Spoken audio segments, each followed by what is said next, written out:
So I think we're in there. So hi, everyone. If you're tuning in the chat area down in the lower right, we do have the agenda, which I pasted from a Word document, but hopefully it will provide you with an idea about what's going on. So that's great. And I will try and scroll down as we go ahead. You're welcome to do so as well. And it looks like we have a message in Q&A from Jack Corson. Just wondering how many folks typically attend these meetings? Well, I can handicap it, but Len, what do you think? What's a good answer to that? I say 35, but it's 35 to 40. Okay. About the same that we were getting in our on-site meetings at the fire station. Okay, got it.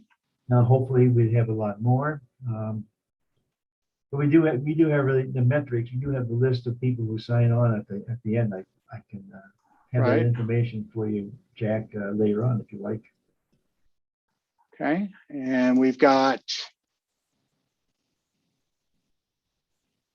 Okay, so we should have the nerve center of our emergency response protocol, Wes Deason and Tim Carter have joined us. Oh, Wes, good. We got it all. This is like it's like when you go behind door number 3, but this is not a booby prize. This is like everybody who is really great. Everybody who's anybody, right? Right. It's not a side-by-side washer dryer. I will give you that. But anyway, I'm dating myself with too many Monty Hall references. I do apologize. Well, I show 629. What do you show? I show 629. We are streaming live on YouTube. So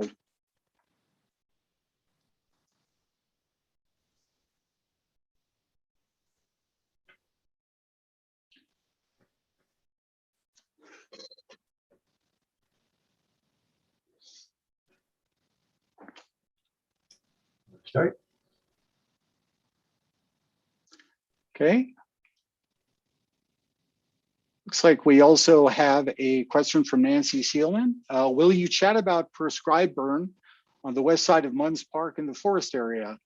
It is a dry timber wolves back there.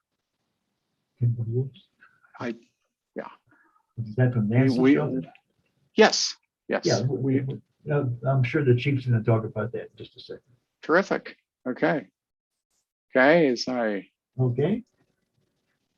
Well, thank you everybody for joining us in the Munds Park Community Watch Town Hall meeting. It was suggested that I changed the terminology to Town Hall format, but I always put that into my publications, all my articles in the paper. It's a Town Hall format.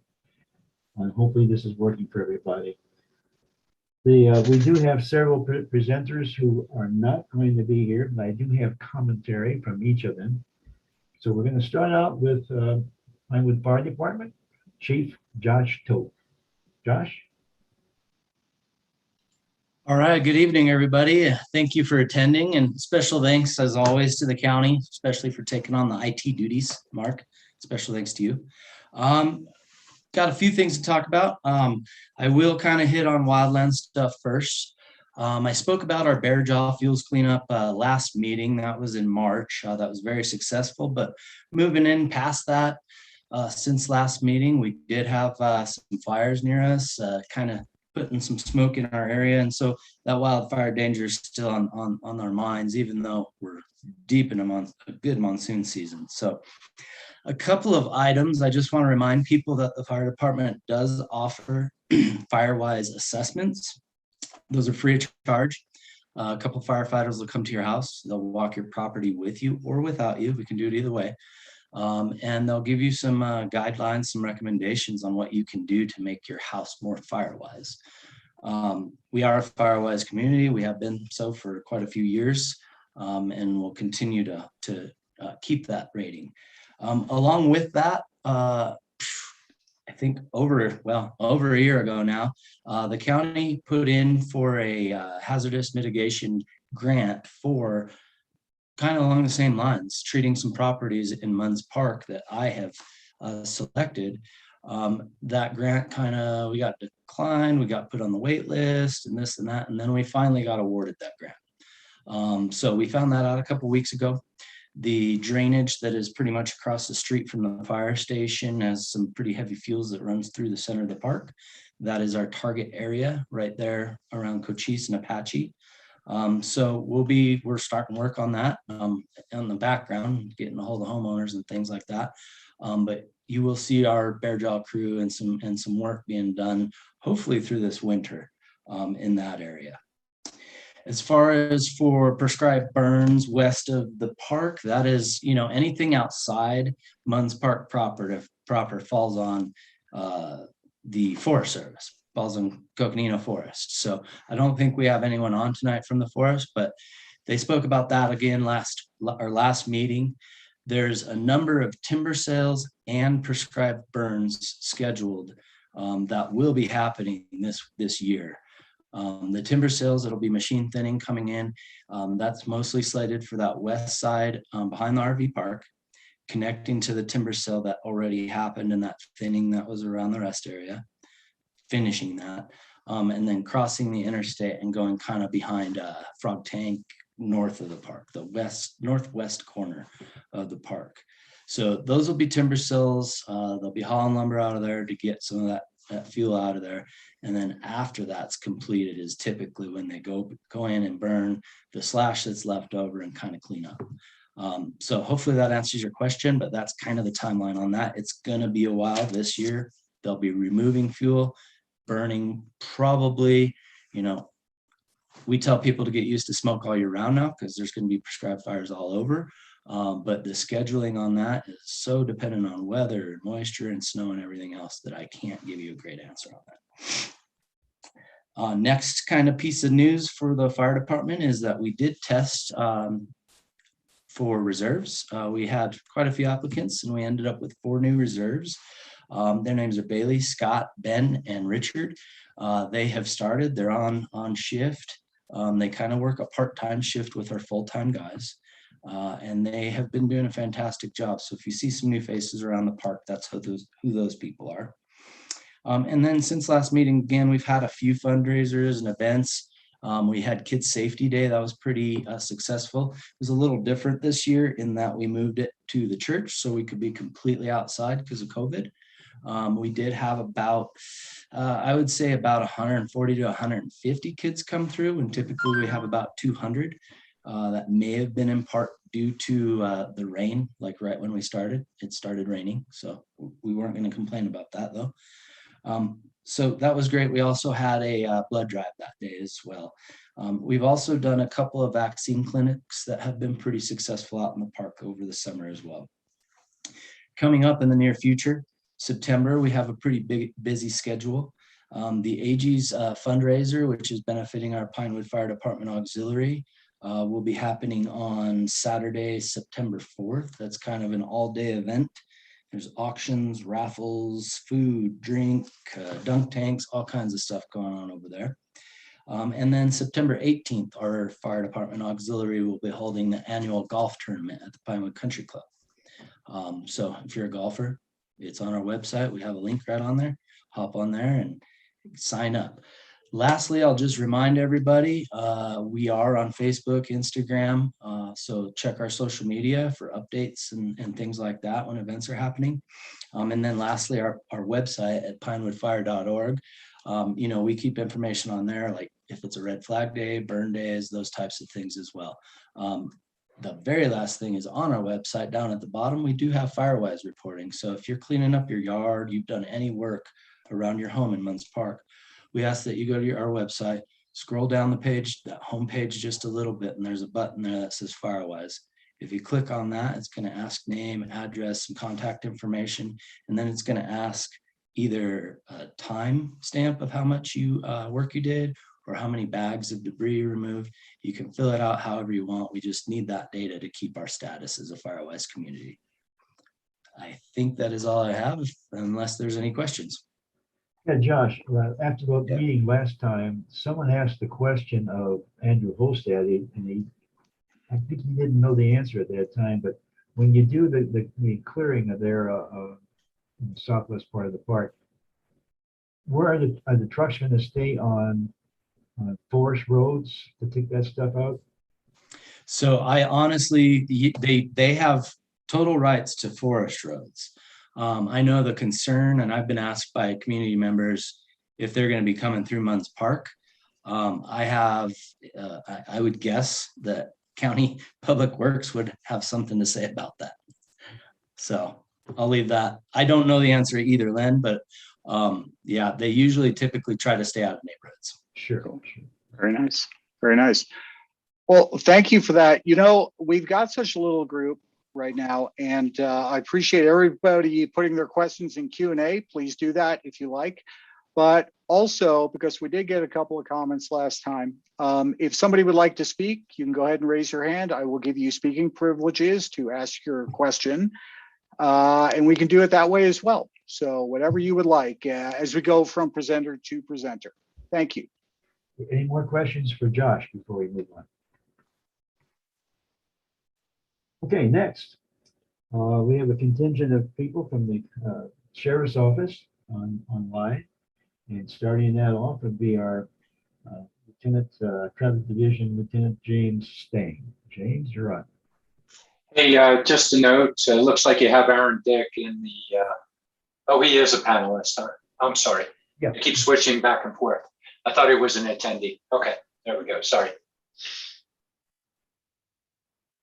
Don't pay attention to him, James. He's just the supervisor. That's all. Oh, that's all right. That's all right. If you want to take my place, he's more than welcome.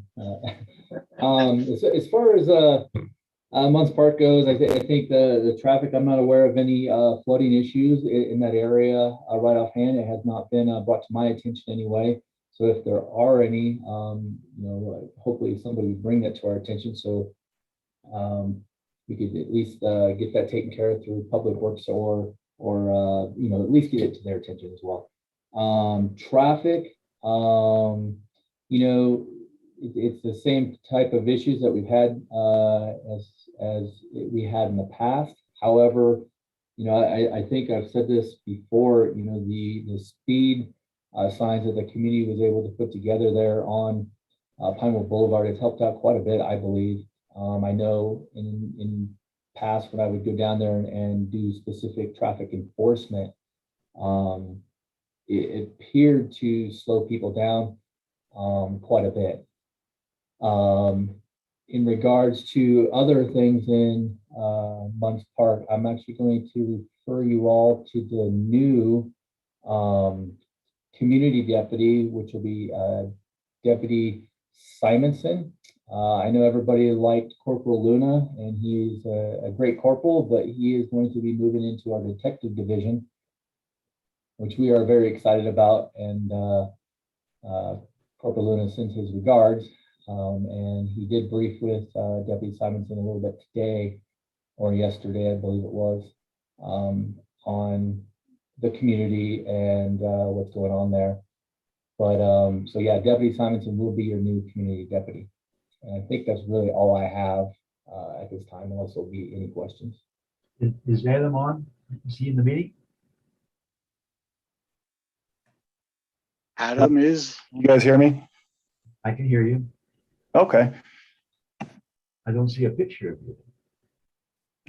I don't have the camera set up on this one yet. I apologize about that. That's a Maybe fail like a on your part, Adam.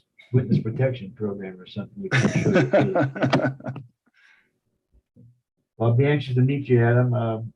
I'm kind of involved in things down there in Munds Park, and being a former volunteer patrolman with the Sheriff's Office, I have a great affinity for all the personnel and the jobs that all you guys do. So please feel free to call on me at any time if you got any questions at all about when you're getting phased into handling Munds Park. Okay. Wonderful. I appreciate that. And I'm excited to be working with you guys in this community. Okay, John Paxton, did you get on? John told me he was going to sign in, but I don't think he's here for anything. Evening, everybody. Oh, who's that? That's John. It says hey, Aaron John. Dick, but it's really me. Good to see you. So I apologize for that. I forgot to change it. I just joined as a attendee, but then I was changed to a panelist. But yeah, I'm here. As we all know, that Andrew wore out his welcome here. So we've got a much better deputy for you now, Oh. in Adam, and he will serve your services much better than Andrew. Oh, my God. All right. We all know we're joking. We're going to love and miss Andrew. Adam is come from us from the Kingman area, and he is going to do a great job for us. We're very excited to have Adam here, and he'll do a great job down as the community deputy down in Munds. If I may add, Introduction, guys. I think I have some big shoes to fill from the sounds of it. So hey, Adam, I'm going, my cell phone number is no secret. Everyone has it. But I'm going to give that to you. You can call me. It's a 928 number, of course, 600-3896. Call me anytime, night or day. perfect. I will probably reach out to you soon and maybe just sit down and maybe we could chat about some of the concerns and anything else that I can do to help the community out. Very good. Thank you. You got anything else, John? No, that's it. Thanks for having me. Always good to be here, and I'll let it move forward. Okay, any questions for our sheriff's office people? Now's the time. Must be doing a great job. And no, I do not get a free pass on a traffic stop because of my position. That question has come up before. No pass goes. Anyway. All right, next. The Coconino National Forest. I talked to Andrew Hostad earlier today. He could not be here. He's on assignment somewhere. So what I did get from him is said that this is earth shattering. He said the forest is wet. So I guess that's good. They have minimal staff because of the condition of the forest, minimal staff, and a lot of those people have been sent off to fight fires in other parts of the West. In fact, every state, they've got some people there. So he said that they're having a few lightning-caused fires, but they're not spreading because of the wetness, and they're able to monitor these adequately. So until things dry out, we're in good shape. Don't give me any questions for the forest, because we know how to answer. The next from the National Weather Service, meteorologist Dr. Kamowski is not here also, and I believe he's staffing at the EOC right now, the Emergency Operations Center, if I'm not mistaken. But he did give me some words of wisdom here. First off, I asked him if how long the monsoon's going to last, and he said, "Well, it's going to stop here by, I guess, tomorrow for about a week, and then it's going to start up again. So the last week of August and into the first week or more of September, we should have the same monsoon conditions, which is good. That moisture is really soaking in. And the reason it's really good is because for this winter, the forecast right now is it's going to be La Nina, which is the drier of the two kids. El Nino being wet, La Nina being dry. So I guess that means looking forward to less snow, less of a snowpack. But we'll get more on that in November. We'll be doing this again in November, and hopefully then Brian can be with us and give us a better report. Okay, next, from our public works people, Mark, why don't you start us off? Thanks, Len, and welcome everybody. I think that Len kind of hit on Brian's absence by sharing that he's in the EOC, our Emergency Operations Center, which has been really not stood down for more than a month due to the flooding below the museum fire burn scar. So with that said, however, we do have two folks from our county team who have just been running 24/7. And so we're so glad to have them here. First is Lucinda Andriani, our Deputy County Manager and Director of Public Works. And also, I believe for his first time is our County Manager, Steve Peru. So without further ado, I will turn it over to Lucinda. Thank you. All right, well, I probably should be deferring to my boss first, to the county manager. Sorry. Well, welcome, Steve, and thanks for joining us tonight. Really appreciate that. And I'm gonna say a few words and then Len, I need to sign off. We've got a lot going on here, as I know you're aware of, with flooding here off of the museum fire burn scar and other parts of the county. But, I just wanted to share with folks a couple of updates. One is that we're excited about the potential for the federal infrastructure bill that you probably have seen in the newspaper or read about, that bill that we hope will continue to move through Congress has funds in it for community wildfire reduction risk. And we understand it's going to be a competitive process. But I can tell you, we're advocating that remain in the bill, and our congressional delegation is very supportive of that and articulating that to others in Congress. And that if that passes, it's going to be a very important priority for us to pursue that funding, to be able to start working with communities like Munds Park, Kachina Mountain, or other communities. I think we've got at least 12 that are at high risk for wildfire throughout the county. So I want you to be aware of that. Obviously, we're working very closely with the fire districts on that an effort.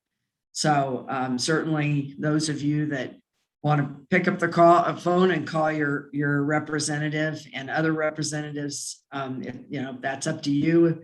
But we're hopeful that we'll get some funding. It also hopefully we'll be able to access some funding for roads as well. Although we've done a tremendous amount of work already in Munds Park, we certainly have needs throughout the county. So, and then to talk about wildfire, we're continuing to advance our initiatives relative to forest restoration, including some additional evaluation that's being done, analysis that's being done on Mormon Mountain and the watershed that feeds into Munds Park, and looking at that and identifying where are the acres that we need to make sure we're advocating to the Forest Service for thinning and other treatments, and continuing on that effort. High priority for us is Bill Williams Mountain and Williams. That's been identified as a very severe risk area. But we're also looking at that area as well and the impact on Munds Park, and knowing that the flooding dynamics in Munds Park are already challenging, as we've talked about many times. In addition to that, we've been in a long slog with FEMA on the remapping of the FEMA flood maps in Munds Park, and thinking we were getting close to the public process. And FEMA identified some concerns with not necessarily with the mapping, but with some of the processes, and made a decision to step back and re-review those. And so they're in that process now. So we're not expecting anything to come forward in the near term in terms of that conversation. So right now, the flood maps that have been in place remain in place. Strongly encourage. I'll tell you one thing we've learned this year is that I can't encourage you enough that, particularly if you're in any of the drainages, not just in the main area that's the historic lake, but if you're near any of those drainages on the hills within Munds Park as well, strongly encourage you to secure flood insurance. Your homeowner insurance does not include damage from flooding, and people are rapidly finding that out. Not only in the museum, where we've pushed continuously, but in another area. We had a home destroyed yesterday outside the museum flood area because of probably a roughly 300 to 400 year rain event that occurred, not on a burn scar, just a major rain event. And that could happen anywhere in this county where those dynamics take place. And frankly, Munds Park is particularly vulnerable. So if you're not required to have flood insurance or you've paid off your mortgage, I'd get flood insurance because that's the only way you're going to get any funds. We will never reach the threshold for what's called individual assistance. Very, very, very unlikely that we would. And so having flood insurance is extremely important. I think that's it for this evening. Happy to lend to entertain. If anybody has any questions, Mark will feed those back to me. I'm going to sign off so I can get back to work here on some other issues here. But again, really appreciate everybody's involvement, and Len, appreciate you doing this. Thank you. Lucinda. Good to see you again. Good night. Okay. I should say I will turn it over to Steve Peru. That's good. Hey, Lucinda, real quickly, looks like we have a question from Nancy Seelman. I hope I pronounced that right. So, Nancy, can you hear me? Can you talk? Yeah. Great. Basically, my question is, I bought one of the 3 acres on the west side of the highway, and I am actually one of those properties that you all mentioned. I have in the back of me is the forest, but it's such old, dry, well, not dry today, but fallen wood, fallen trees. And it's like a timber box. I mean, that is just scary. Now, my question is I bought the property to develop it into a farm. And I'm curious, am I better off waiting until that's cleaned up? And I'm hoping some of this infrastructure money does go towards that.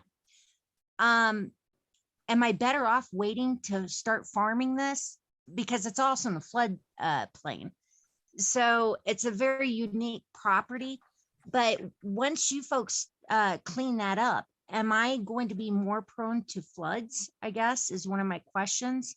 So first, we have, just so I'm clear with everybody, we have no plans to do any forest restoration in that immediate area. That would have to be conducted by the Forest Service. Okay. So I encourage you to talk with them about what their plans are. They have done a fair amount of thinning around Munds Park, and they can go over a map with you and show you what's been completed. In terms of the flood.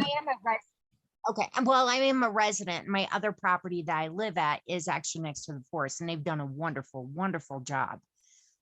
But I'm just kind of curious if that all gets cleaned out, is that going to make that land, the metal part that I was looking at doing as farmland, is that going to be making that more?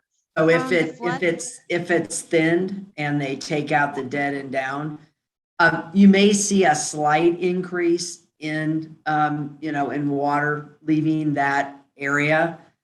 But compared to what would happen is if it burned, where you get 6 to 10 times the increase in flooding, it's far more important that area be thinned and cleaned up.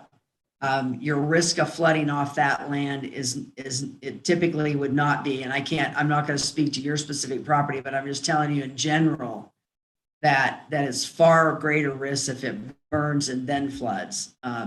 Much far greater. I agree. I agree with you. So, and in terms of the floodway there, we can take the conversation, Nancy. I'm happy to answer specific questions relative, and I can have one of our staff work with you on specific questions, but that the floodway in Munds Park is extremely challenging, and we've had an initial assessment done, and unfortunately it's very limited in terms of what can be done there. So understood.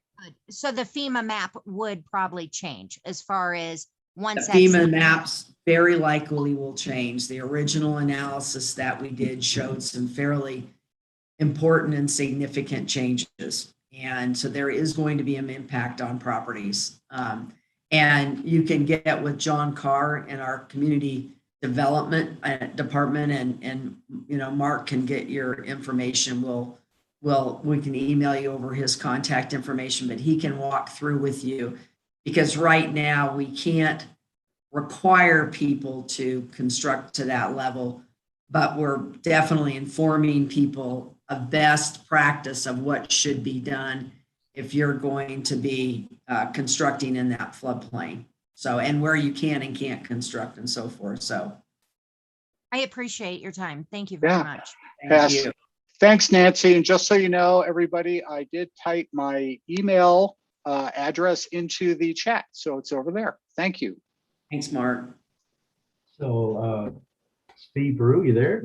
Nice to have you back with the county, big guy.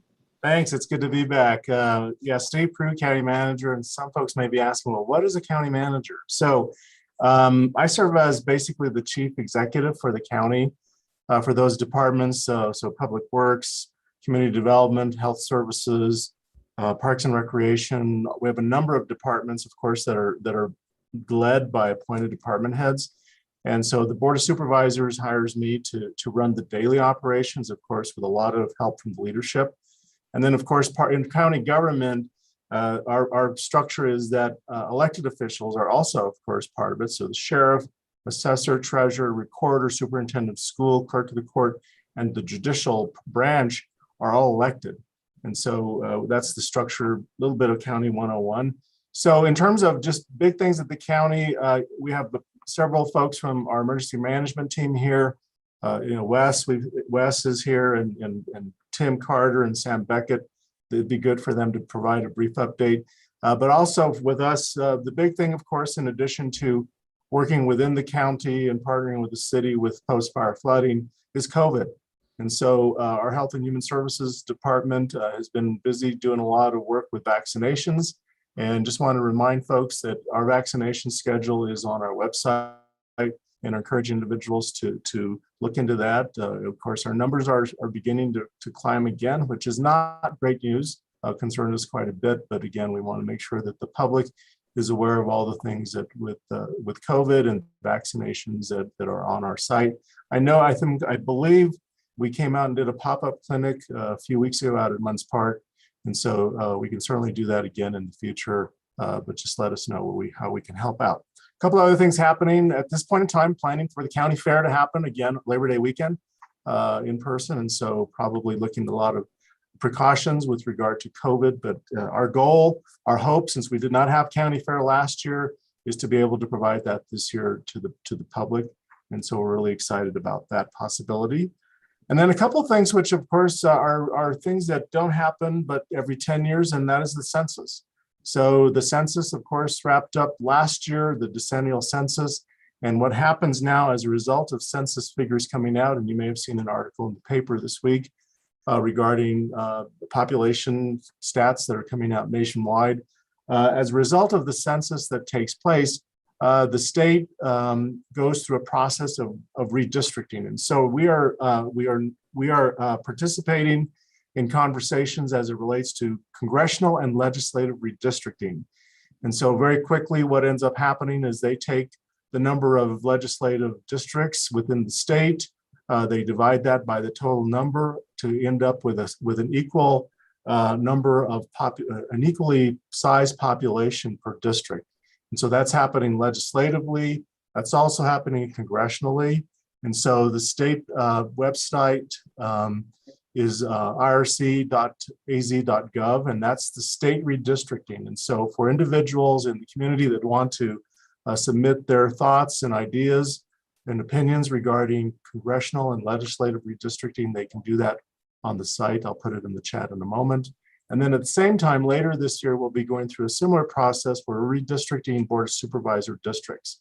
And so we will take the county population divided by 5, which are the number of districts within Coconino County, and begin to balance out population per district. And that's a process that will involve a good deal of conversation and public input. And so I'll probably be coming back to you all in about a month or so to have a conversation about getting some public input on our local redistricting efforts. And I think those are the highlights, Mr. Chair, but I can certainly answer any questions, or I can put my contact information on the chat if any member of the community has any questions that we can look at or research on my end, I'm happy to do so. But honored to be back at the county and honored to be back in the community virtually. One of these days, hopefully we can do it all together. Thank you, sir. Thank you, Steve.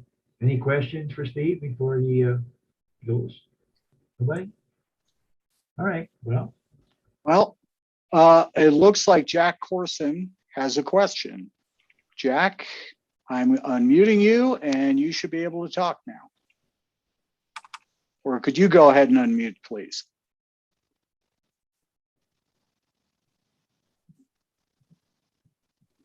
Okay, can you hear me now? We can. Len, Hi, I Jack. promise. Hi, how you doing?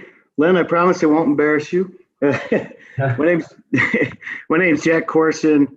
I'm a friend of Len's, and he invited me to this meeting, and I hope to make all the meetings in the future. I'm retiring this year, so I hope to get heavily involved in some of the Munds Park organizations. I do have a question, Steve. It might be for you. It's a planning question. We all know about the RV park that was voted down, and we all have opinions, but that's history.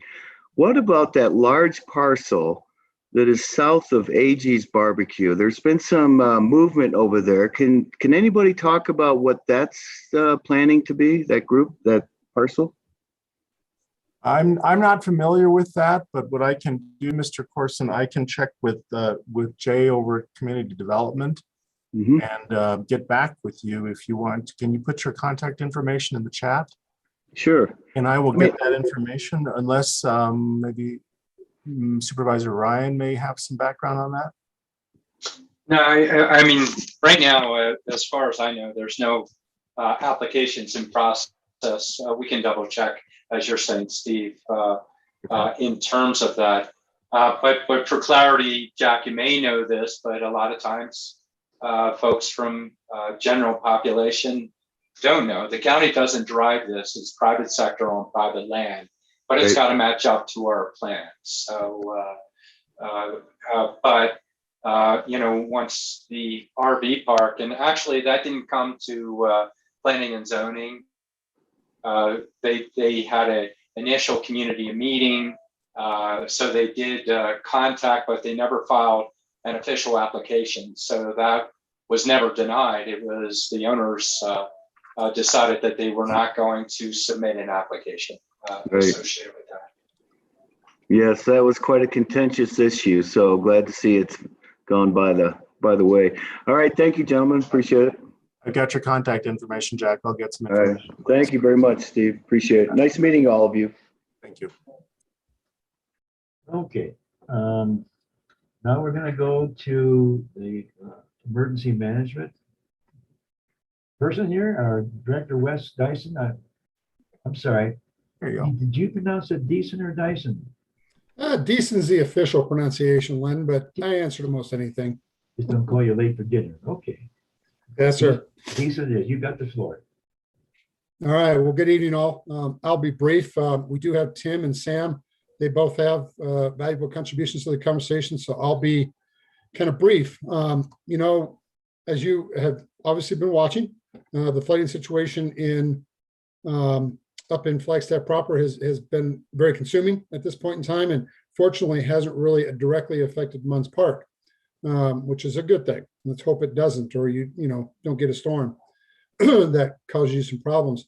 I'll just speak briefly to probably the greatest challenge we have right now is we're working with the state to declare properly state declarations, local declarations, so that we can at some point recover a significant portion of the costs for the response and the damage and things all surrounding this flooding events. Now, I think we had our 6th one yesterday. So my real drive right now is we currently have 2 state declarations in place having to do with flooding. We have a federal declaration that's in development. The state will be applying for that very shortly. I don't know the exact timeline, but that will, of course, help the state recover some money for all the flooding that's occurred across now multiple counties. Gila Bend, now most recently, Apache County, Navajo County, And Gila County, I believe is the other one. Sorry about that. So that's really been my drive right now, is working on all that paperwork. It's a considerable amount. There are very stringent processes to make sure that we satisfy both the state's requirements from the governor's office, and subsequently those fulfill the requirements to the feds for a federal Stafford Act presidential declaration. So we've been working pretty hard on that. That has been my principal duty as the emergency manager for the county. I'm also serving as the EOC manager. I'm going to turn it over to Tim. He'll give you kind of a breakdown of the EOC and how it's functioning and our hours and that kind of thing. So you have an idea of what your emergency management and all of our partners are doing. We have weather service in there all the time. The weather service is obviously a very key partner. We have DEMA in the room. We have FEMA as a close partnership. So I'm going to let Tim break that down a little bit and give you kind of a bird's eye. I would also like to happily announce that Tim is right now serving as interim assistant director for emergency management. He's been with the agency a number of years and is looking to continue to develop his career. So he stepped up and is serving in that role. Sam Beckett, who you'll hear from shortly right after Tim, is also going to be stepping into that role. I am a very big proponent of developing those that are here and that are in our county family. And so we're working to do that. So Tim is currently serving interim director, and I'm going to turn that over to him for the EOC breakdown, and he'll turn it over to Sam for closing comments from me.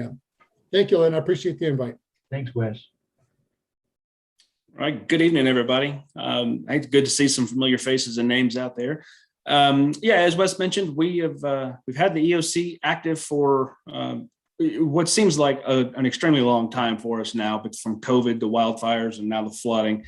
Right now, we've got a full complement of staff from all across the county. We truly have a one county response, bringing in teams from our information technology, public works, emergency management, parks and rec, you name it. Just about every county department is playing a role in this response somehow.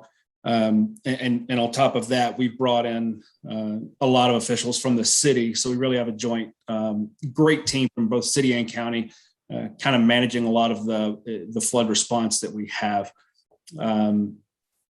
One of the things that we really pride ourselves on, and that it's very important to us, is we're not just watching in the OC while we're working on the museum incident and the flooding there and those impacts. We're also watching the whole county.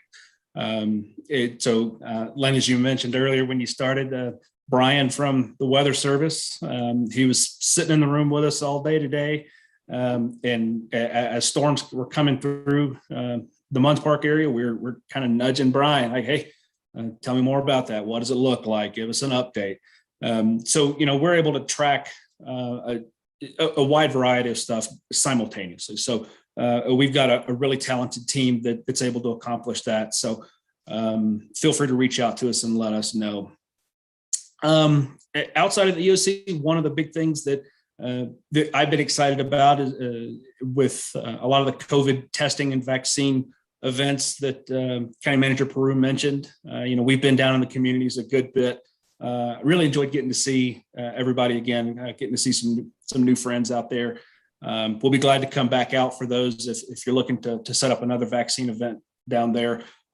Reach out to us, let us know, and we can definitely connect you guys up and see what we can get on the calendar for the coming weeks. Also enjoyed coming to the Kids Safety Fair, and if there's any parents of small children here, we apologize for the whistles. They seem to be a huge hit with all of the kids.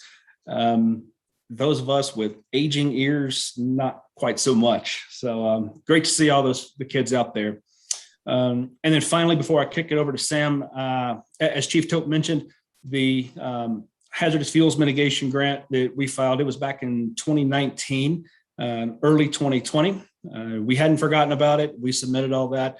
Finally got some updated information from the state on that. So we were able to meet with Pinewood Fire recently, and we're trying to keep that momentum going. We haven't given up on it yet, and hopefully if everything lines up with this will be a successful project.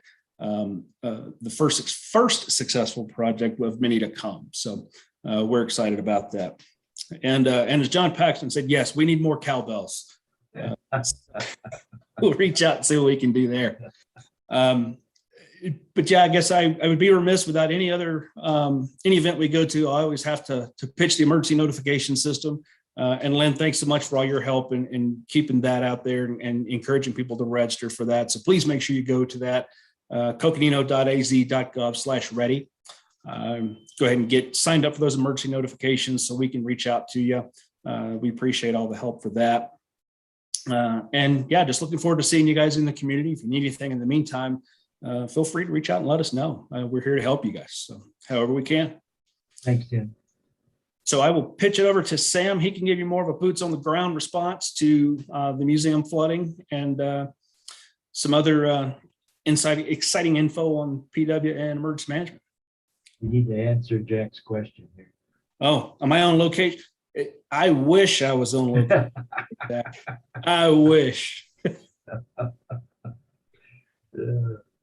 Okay, bring on Sam. All right. Thanks, Tim. Thanks, Wes. I think they've covered the bulk of EM and what's going on there. My role right now with the museum flood response, I work on the incident management team for the actual boots on the ground work, as Tim said.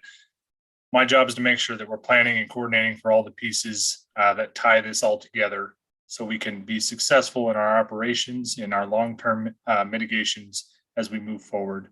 We have engineering teams working together. There's a joint city-county incident management team. We have 2 incident commanders, one from the city, one from the county. That way we ensure that when we work in these incorporated jurisdictions that we are encompassing everybody's input. It'd be the same thing when we're working down in your neck of the woods. We were down there, I believe it was Monday or Tuesday with Chief Tope and reviewing, as he spoke earlier, to the grant to try and get some of this work done in the community and try and help protect that community as much as we can. Our job is not to come in and tell people what to do, but to coordinate with what the needs are, support the needs, find the best solution, and work our way through it. And that's what we're doing in the museum flood efforts as we speak. We still have crews out in the field working. Part of what I'm doing right now is updating our plan for tomorrow, make sure it's up and ready. We can get that out and support the community as needed. As far as anything else from EM, our operations, we're watching everywhere. Like Tim said, there's never a point when we try to not remember everyone who's out there and needs our help. There's always an event somewhere, and we've actually set up a contingency group in our incident management team to support any events that happen outside of museum flooding. That's how concerned we are of our entire community. We've actually staffed that group in conjunction with some events that happened out on 180, some additional events that happened within the city of Flagstaff over the last couple of days. So we're always trying to make sure that we're watching out and supporting everyone. Thank you, Sam. We really appreciate all you guys in emergency management, the jobs you're doing. You're taking care of us the best you can. And we may not say it all the time, but I can tell you right now, we greatly appreciate all your work. Okay, any questions for the guys from emergency management? People out there? No? All right, now we're down to the cleanup banner here, Matt Ryan. Matt, you're on. Oh, wow. Came really quick this meeting. But first and foremost, it's really good to be here as always. And, thank you, Len, for working together with community members and hosting this. It really helps get information out there. A lot of what I would give you updates on have been given. But a few points, a highlight.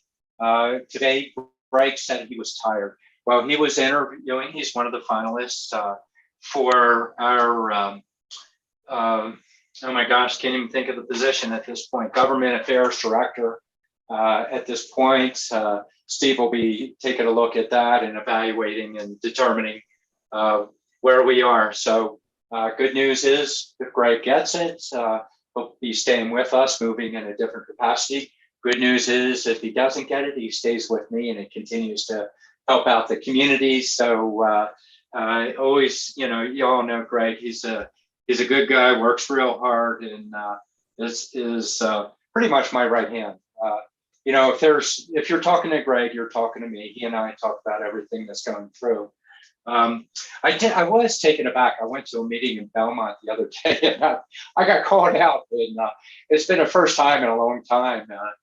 Somebody kind of got a little bit rude during the meeting, demanding what I'm doing and that kind of thing. And what I can say is, whether it's me or other board members or the folk that are working in the county, we're going nonstop, 24/7. These emergencies that have been hitting, they're tiring. And yet by the same token, they are so needed. You need the right people. We have professionals out there in our workforce, whichever area you talk about, whether you're talking about in the sheriff's office or the courts, which is a big part of your community, even though you might not see it directly, but a big part of our budget into emergencies. I'm currently chairing the board. We'll be evaluating that. We like to rotate it, but we have a new board also. We have 3 new members, and we're bringing them on board. But to be honest with you, they have their hearts in the right place. They're all working hard, trying to make the right decisions. It's like drinking water from a fire hose. We just have been going from one emergency to another. If not, we have big issues like Steve had spoken about, the redistricting. One big one that we're wrestling with is our budget that we put together and recommendations associated with it. While we set a ceiling, and if we get money in, we have areas that we want to try and help departments and or community that have been impacted through the American Rescue Plan Act. You'll hear it called ARP or ARPA. And a lot of our budget increments are dependent upon what federal treasury sets direction for. How do we align with that? And then, an example would be we have 2 deputies that we think we know we need and we would like to fill. But that's just one small example of many, many different areas that we're working on in the county to take a look at and see where our needs are and how we address our needs.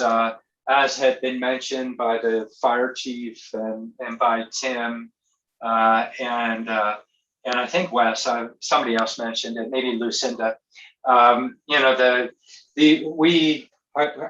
highest risk that we have, as you all know, living in Munds Park, you saw the Brins fire dropping ash on you, and you saw the Slide fire doing it, and then we had Raphael doing it.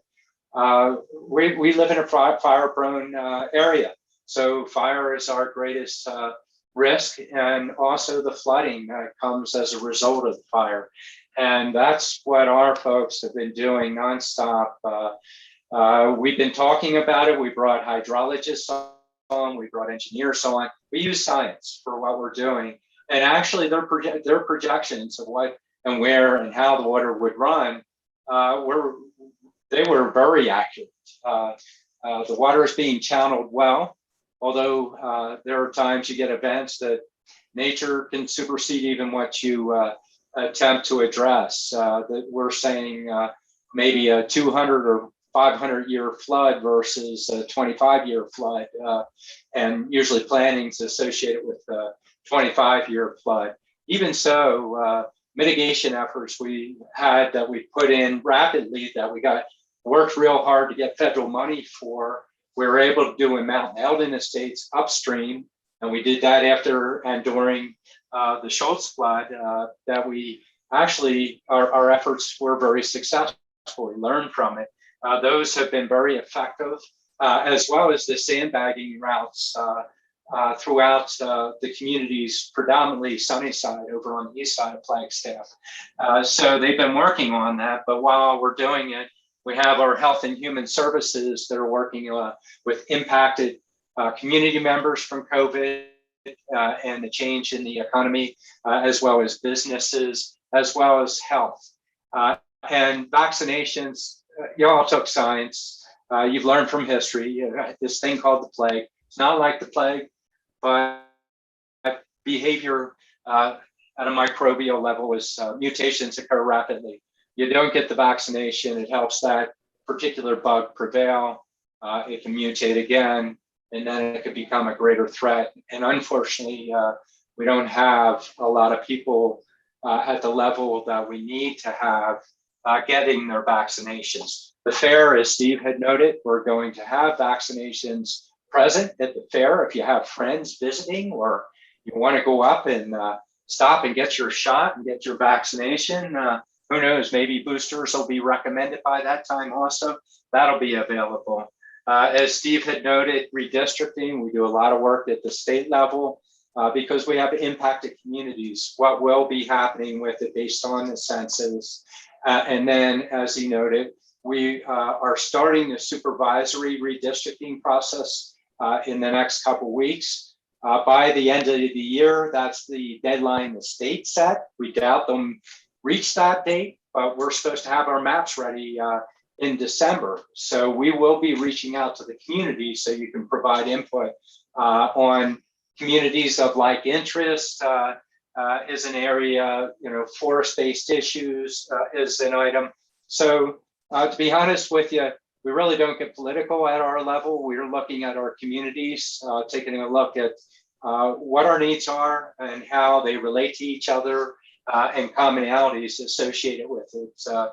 So as we do our work, whether at the legislative level or at the implementation level, we have really, good channels for that to occur. And redistricting has an effect associated with that. The infrastructure bill has not been passed, but if it does come through, we're focused both on ARPA and the infrastructure bill so that as Lucinda had been noting for the forest treatments, that's a big one. But the other one is associated with highways and or is there a potential spinoff for if it's ARPA is associated with the impact of COVID. So we might have local areas that are either helping with that or have been impacted. We're trying to evaluate if there's an opportunity there. If it's infrastructure, there are greater opportunities, and we'll advocate at the state level, the federal level, as we continue to do that. 2 days ago, we had Cinema's staff here. She was a big part of, their staff, she and their staff did a lot of the writing of the infrastructure bill. So, and it will really benefit rural communities like us in Arizona in the way that it was written. So we're very fortunate in that way. And then in terms of the, we are always focused on the forest piece. The area that we'd love to gradually build with the community is getting people to thin their properties. We already have Willard Springs Burn Pit that we kept open for that reason. We're looking for additional grants like the hazard mitigation. But wouldn't it be great if we all started working together? We had an inventory of who's thinned, who didn't thin, provide the opportunity, see if we can bring some of this federal money in to help us out and get thinning on the ground and get it on private property as well as around our communities. That's something that we've been dreaming about and trying to do. We've hired a forester. He's helping us with our flood control and what we're doing associated with that. Community development, you see it at a micro level. We have it much broader. We're about ready to launch into a regional plan. You're just outside of Flagstaff regional plan, but we have a comprehensive plan that'll be updated, and your zoning in your area is related to the comprehensive plan. That's on a 10-year cycle and usually follows the regional plan. As far as community development and building, it is just the rate at which building is occurring in the county is phenomenal. Last year we set records, and this year it's dwarfing that. So our staff are just working. And so that has an impact on a lot of areas. Community development's a big area that affects you when there are applications or impacts there. Now, the sound ordinance, I need to put that one to bed. That keeps resurrecting and keeps resurrecting.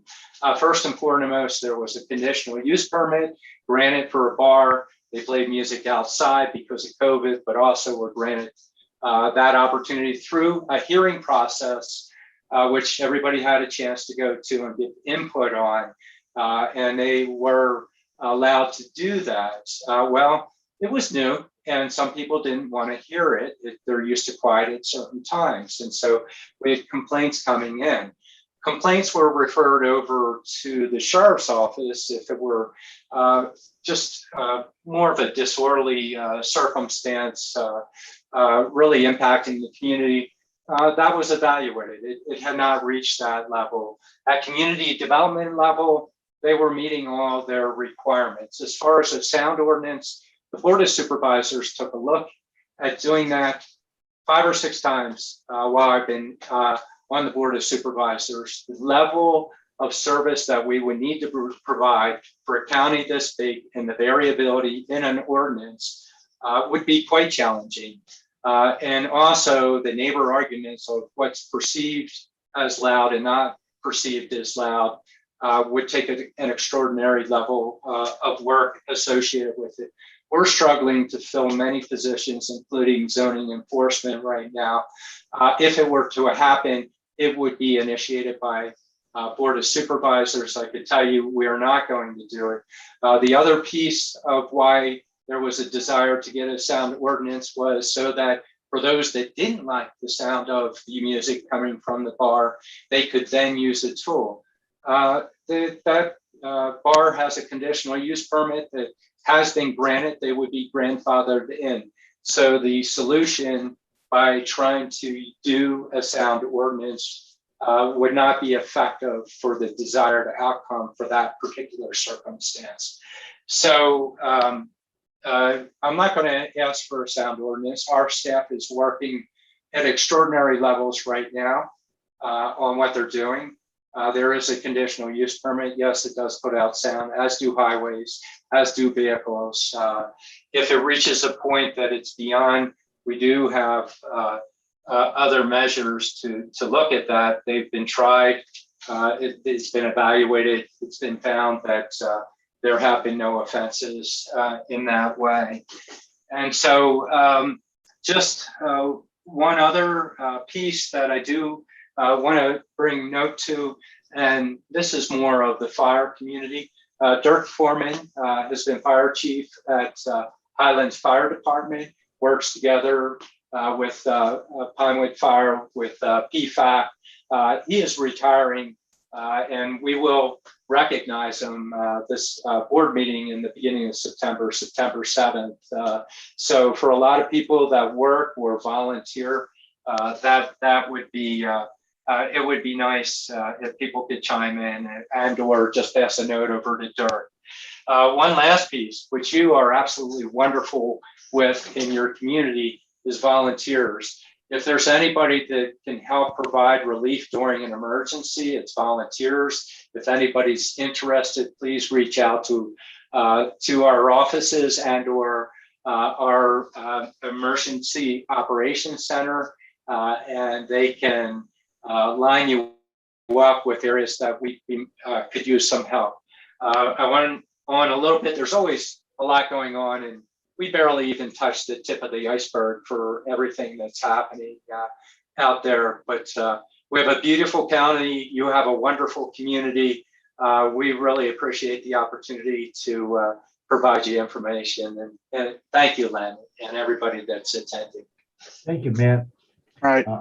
I can't imagine Greg having anything more to say, but Gregory, we don't want to ignore. I just had one thing to say, and that I staffed the merit selection nominating committee, and I'll turn it over to Matt so he can recognize one of your community members. Oh gosh, thank you, Greg. I had it written up there. I mentioned you, and I didn't mention. So Tom Mead applied to be on the Commission on Trial Court Appointees. And this is the separation, trying to get politics out of selecting judges and base it on merit. He applied to be evaluated. He was appointed as a recommendation.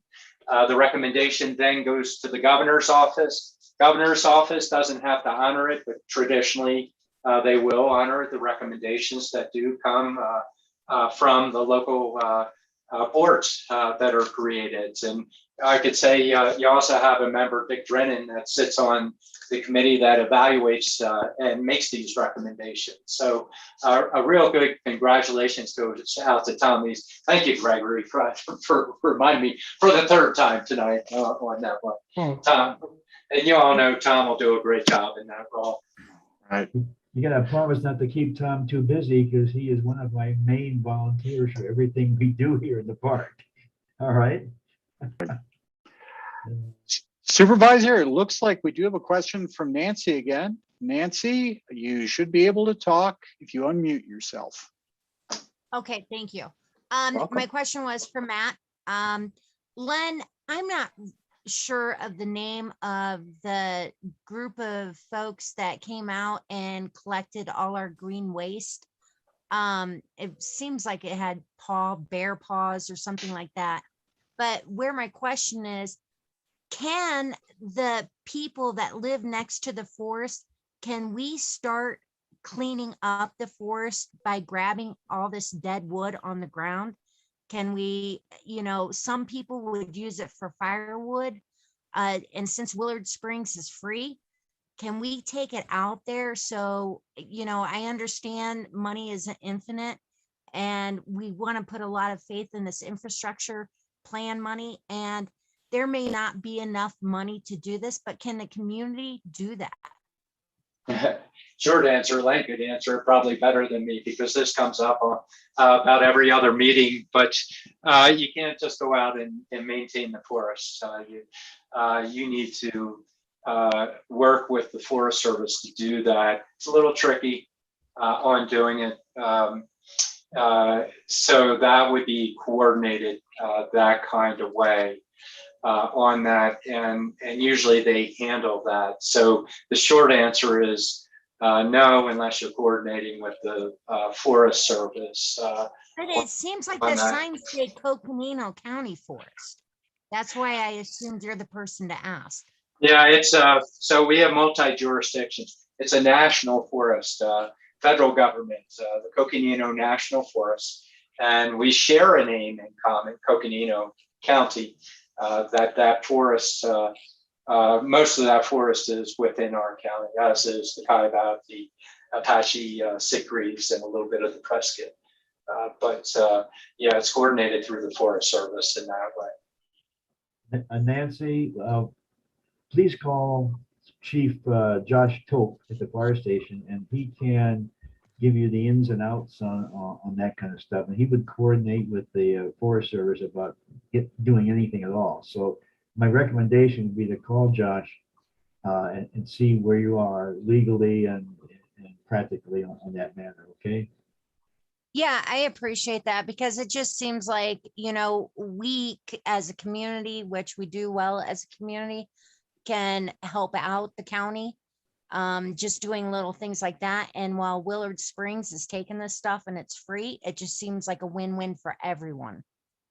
Yeah, actually, just quickly on that, a lot of what you're hearing from the different agencies, we're all working as a partnership. The Forest Service is trying to bring in the appropriate burns that would help out.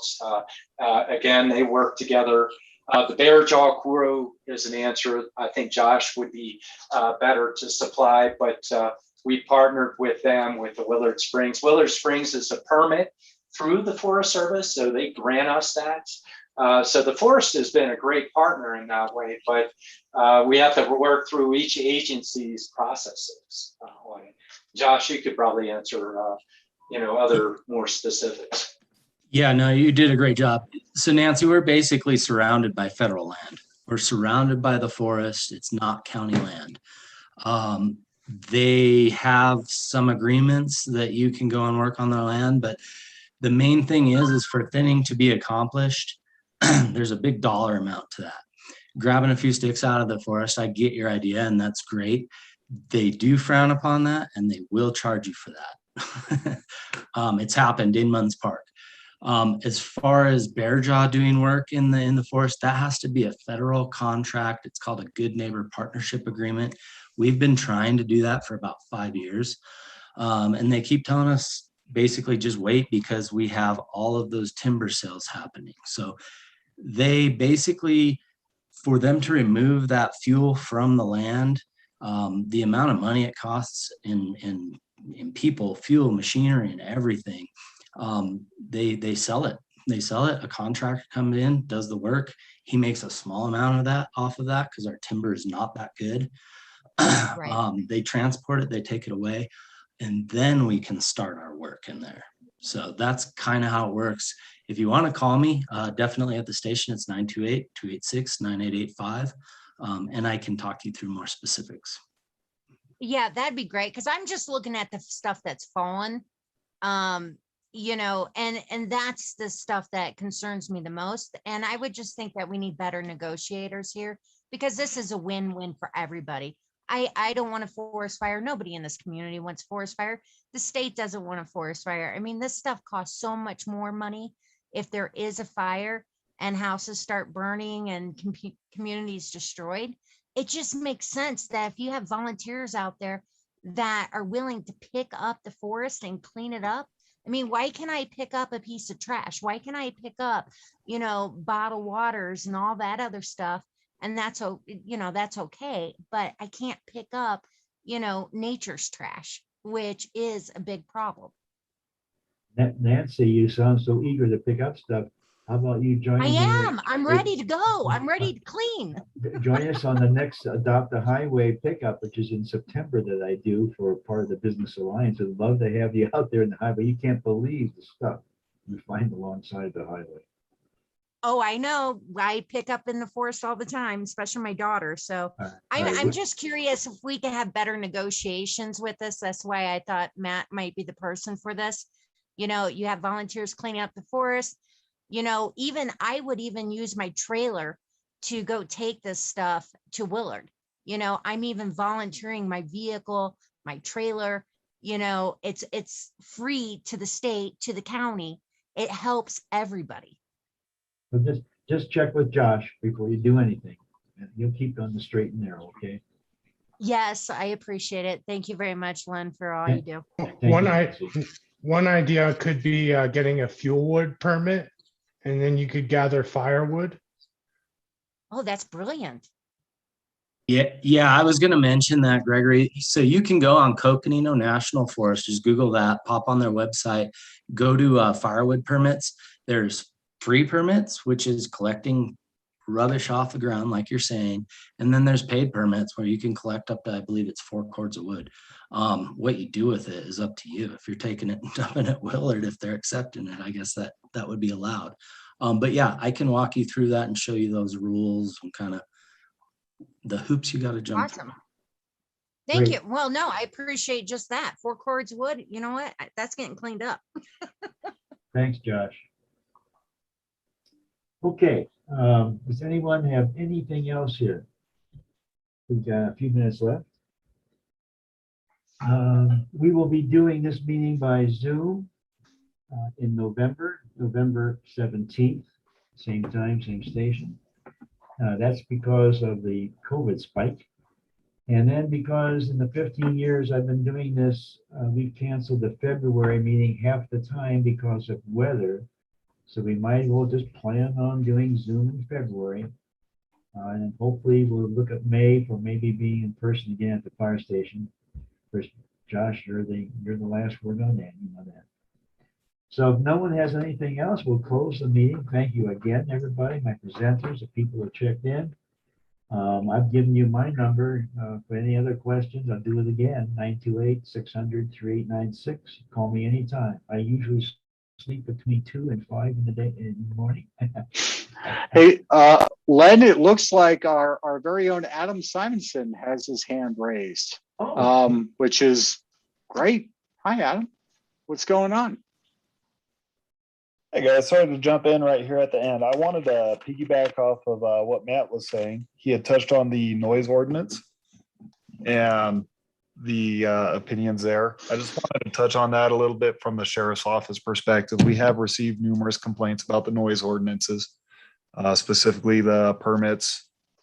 A lot of the complaints we have received involve Crime Stop complaints, and it's very hard for the sheriff's office to enforce any kind of disorderly conduct type behavior, if you will, when we don't have any kind of victims. So I did want to encourage that if people are concerned about noise coming from either personal residences, local businesses down there, I would encourage you to actually contact dispatch personally, leaving a name and a number for us to actually contact you.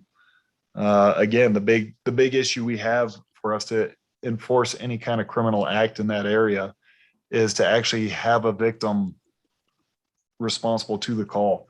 We can't just create a victim out of thin air and actually pursue any kind of charges against any of these, whether it's a business entity, a private property, without an actual victim to pursue a crime. We can't necessarily do anything. We do try to attempt to get out there and speak with them and see if there's a reasonable standard to compare to. And if there is something unreasonable through a Crime Stop report, we will make contact with people and request that they turn it down.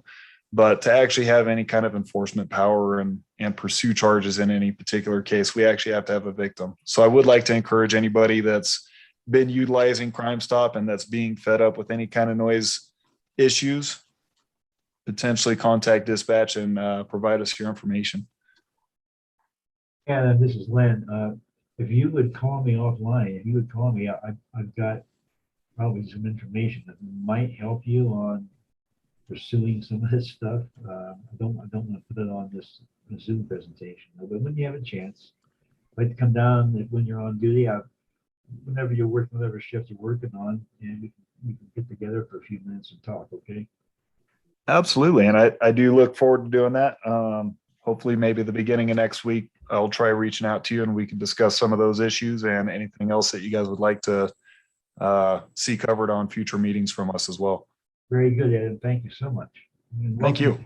Welcome to Munds Park as far as being a community deputy. Thank you again. Okay. So the next meeting, November 17th, again in February, I forget the date. It's always the third Wednesday of every 3 months. So we'll see you all then. Thank you. Sounds Thank great. you, Len. Have a wonderful evening, everyone. Take care. Thank you. Thank you.